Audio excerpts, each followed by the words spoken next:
If you're watching this video, you are contemplating starting jiu-jitsu because you want to, but you're contemplating if the injuries are going to be overwhelming. 2, you already have an injury and you're mid-tier, blue belt, purple belt, and on the fence if you want to continue. And then there's 3 where you don't have any pain and you're like, what are these people talking about?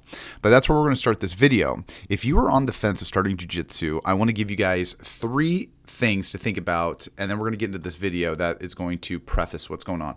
So 3 things to do if you're thinking about starting jiu-jitsu. 1, do some research. Find a gym that works for you. And I highly recommend go buy yourself a gi. It's $100. Okay, you can find a really cheap gi, but that's the first thing. Buy a $100 gi, go into a few gyms. Most gyms will give you a free class to see if you like it. And that first, we're going to do 3. So the first one, go find a gym, buy your gi. And when you go there, I want you to find a sense where you have a really chill instructor with good direction and control of the dojo. And, make sure the vibes are good. Okay. Number 2, do rehab on the injuries if you have any, or if you have any like prior existing conditions, get those fixed first. That is the whole preface of this video pretty much is if you have any ailments or anything like that, go fix those first, then hop in. And 3rd, if you have an ego, you need to go to see a therapist or figure out something. Like if you're really tense, find some ways, either do yoga or find some other means of mental clarity to just find yourself and be able to just relax. And if that's like taking a gummy, smoking some weed or whatever, those are the 3 things I highly recommend for you is to be able to, find a gym, check them out, okay?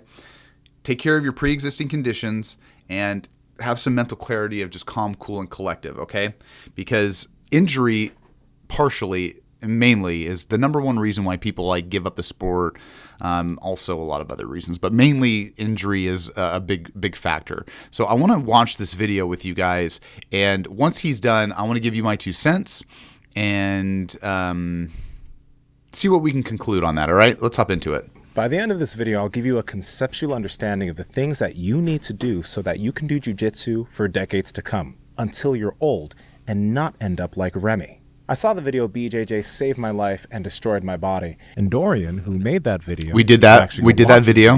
His story is very similar to our fictional character, Remy. And if you want to do jiu-jitsu for decades to come, then you are up against 2 distinct battles. But before we get into that, I want to give you a rundown on my injury history. I've been doing jiu-jitsu since... Now, Remy was an example. We hopped in, as you can see the timeline. He was just giving the example of what I prefaced of going in, getting destroyed, not having a good time, quitting as a blue belt, purple belt is kind of like the preface of what he's saying. So let's listen to his history, and then I'm going to give you some critique on that. 2015, and I've had a few that I've had to deal with. I've had a partial meniscus removal in my left knee, but these days, since I've strengthened it so much, it's like it never happened. I've had multiple groin strains. Those take a while to recover, but I haven't had any of those in the past 4 years. I've had multiple rib injuries because sometimes in jiu-jitsu, somebody gets you in a body lock, or if you receive the wrong type of pressure, you can tweak your ribs. I've had stress fractures in my feet because my feet weren't strong enough, but that hasn't happened in a long time because I've also worked on strengthening the feet. I've had hand injuries in the past, and I actually tore this tendon in my pinky,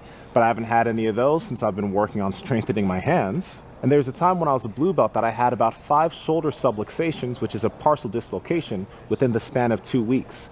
That also happened to be a time that I wasn't resistance training as much, and my shoulders were weaker. Okay, that's where we're going to stop right here. So the first thing is the partial meniscus removal. I've had one myself, and it wasn't because of just jiu-jitsu. I ran for a long time. I was a runner. I loved running, and then going into jiu-jitsu, probably about 8 years into it, after about 1 million takedowns and, all sorts of positions, my knee was just, after 33 years of, holding me up and going through all the strains, I had a tear. I got it removed, and to his point, did some exercise rehab. I got it done during COVID, which was crazy. It was February of 2020. COVID happened, and I had 3 to 4 months of just rehab, working out, and I have no pain. There is no pain. It is the best way, and we'll get into that here in a second. Now, groin strain, rib injury, feet stress, fracture, hand injury, and shoulder subluxations. Other than the rib injury, all of those could have been pre-prevented. or prevented it. Scott, not pre-prevented it, but prevented it.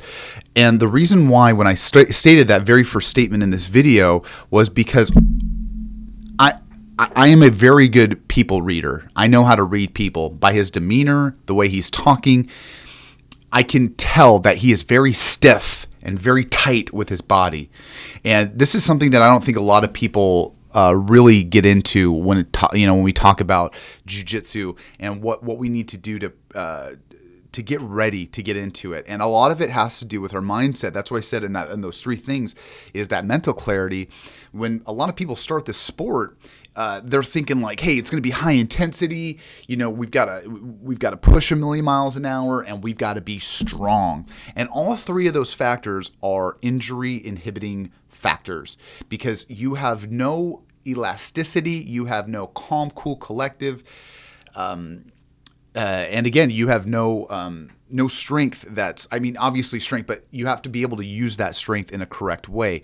So when you are going through your drills, when you're going through your stretching, all those things, when you use those unanimously, God, I can't talk today, you really can have a good experience. And I understand what he's saying here when it comes to preventative and what he went through. But what I'm trying to get to you guys is, don't start the sport, get injured, and then rehab. Right? I want you guys to rehab first, then start the sport. Or if you're in the sport and you're kind of getting those tweak things here and there, and this is where I'm going to stop the show, is stop going. And that's okay. You got to realize that if you're going to do this for the rest of your life, right? Because just like working, just things, this is something that's really fun. Not only is it good for my health and socializing and stuff, this is something that I truly love. It's a passion for it. It's like an addiction, but a consistent addiction, if you will. And why I say that is because I want to do this for the rest of my life, and I don't want to be injured. And through my whole career, I've only had, I don't even want to call it an injury. It's something that happened before. But through my whole journey, I've always stretched, I've always exercised, and I've always lifted weights. And I guess I don't want to say I'm the lucky one, but I am, because when people get into things, they just go head deep into it. And that's not the way to do it. You really want to do your due diligence when it comes to your own body. And so getting and hopping into this sport, you really want to take care of your body first. And we'll go through things again. So when you're starting out, you're going in, you like everything, you like the dojo, you've calmed down, you chilled out. There's just a lot of things, just like being a pilot, like just the pre-checklist that you have to do to start the plane, right? Once you start the plane, then there's a checklist to get off. And then once you're off, then you have a checklist for sustainability. And once you have sustainability, then you have a checklist for there's just these systematic things that you have to do to be able to have a nice, smooth ride. And I really correlate this into jiu-jitsu. And when you're able to put all those things together, you really can have a great experience. So when you're starting out, pick your partners. Okay, not only pick your partners, and when we talked about pick your dojo, you want to be around the same mindset.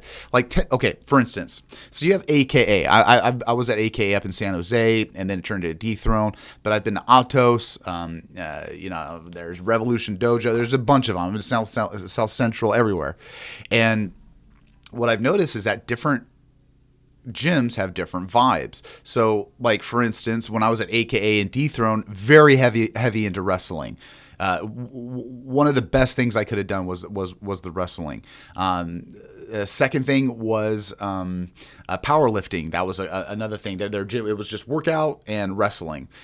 You go down to like 10th Planet Jiu-Jitsu, those guys are all into, the rubber guard, deep half guard, they're all into, the smoking weed, calf slicer, vaporizer stuff, a little less intensity. So each gym's going to have their own vibe, and that's really important to think about when you're starting this or when you're in it. And if you're not liking the gym that you currently are right now, take a step back, reevaluate. It's okay. It's not like you're subscribed to their life. And if you have a year-long membership, talk to the owner and be like, hey, man, I'm just not digging it. Can we can I cancel it? And more often than not, they will, even if you have a year membership, they're pretty chill and like what you can and can't do. Anyway, I digress. So let's hop into a little bit more. We're not going to go through the whole video, but let's just hop into it. I'm giving you all this information because injuries are a part of grappling. You're fighting people on a weekly basis. There's bound to be an injury here or there. But if you can build the resilience within your body and your body's tissues, you can rehab those injuries much faster, and the likelihood of you getting injured is actually going to be much lower. A fact that I underestimated when I began BJJ is that you're fighting people on a weekly basis. And if you keep fighting people without strengthening your body, you're only going to be able to do this martial art for a very short period of time. Your body will break down, and you will destroy your body. I disagree with that 100%. I disagree with that 100%. I'm going to tell you why. Yes, can it destroy your body? Of course it can, but it all comes down to you. That's what it all comes down to. Pick your partners, pick your intensity. That's it at the end of the day. If you want to train, the going into competition is a whole new level. Like that's yes, that is interesting. That is injury prone all day long. Okay, but when you are just going 2 to 3 days a week, choosing your partners, no, not at all. You will not destroy your body. I am living proof of that. I have no injuries. I have no hurt. Life is good. And the last thing I'm going to say with this on this video is the fact that when you think of rehabilitation or when you think of training, it's not hard. It really isn't. It's just doing some simple stretches, right? Just some simple stretches. Pardon my armpit sweat. Simple stretches and lifting weights. And it doesn't need to be heavy. If you want to lift heavy, that's great. There's nothing wrong with that. But it's more about consistency. I'd rather see you in the gym 1 time a week or 2 times a week in Jiu Jitsu and 2 times a week in the gym lifting weights. That I would rather that than you do 4 days a week in Jiu Jitsu and no days in the gym getting messed up. Because if you guys go check out Renaissance Periodization, which that guy's a brown belt, and I didn't mention I'm a black belt. I don't know if that matters, but when he even said, when you're doing about like if you're able to just lift max, right, 100% max, 1 rep, right? If you can do 10 to 20% of that max rep and just stay consistent with that of lifting, loading yourself up, doing squats, ass to grass, just doing the mobility, but also strength training with that, you're set. You're golden. So can you destroy your body? Of course you can. But if you do it in the right way, if you strength train the right way and you train the right way and you ask the right people to roll with, you have a symbiotic thing for success. You really do. So I don't really agree with, because we did that video too before, like I said, where it'll destroy your body. Yes, it can, but you have to have that mentality. You have to have that physical awareness, and you have to have the right surrounding. It's really those 3 factors that if you have those things within your perimeter, right, within your circle, you really are set up for success. So again, I'm going to just finish off with that. If you are thinking about starting jiu-jitsu, I applaud you because it is the best sport ever. It really is. Do those 3 things again, all right? Find a nice gym, go scout around, buy the gi. Okay, it's $100. And if you don't like it, sell it on eBay or sell it on something, whatever. It's $100. It's easy, not that much. Go find a gym. Second, strength train your ailments. Make sure that you have your pre-existing conditions taken care of. And once those are done, make sure those are mobile, you're good, then go into those light rolls. Pick your partners. Do not be afraid. Hey, big guy's coming up 250. Hey, you want to roll? Nah, man, I'm looking something more my size. And if there's no one else, hey, I'm going to sit this out. I'm going to watch these 2 do it, and maybe I'll hop in. Do not think that you have to do that. Stick with your right size, and that's something we can talk about too in the later days. And the last thing is a clarity of mind.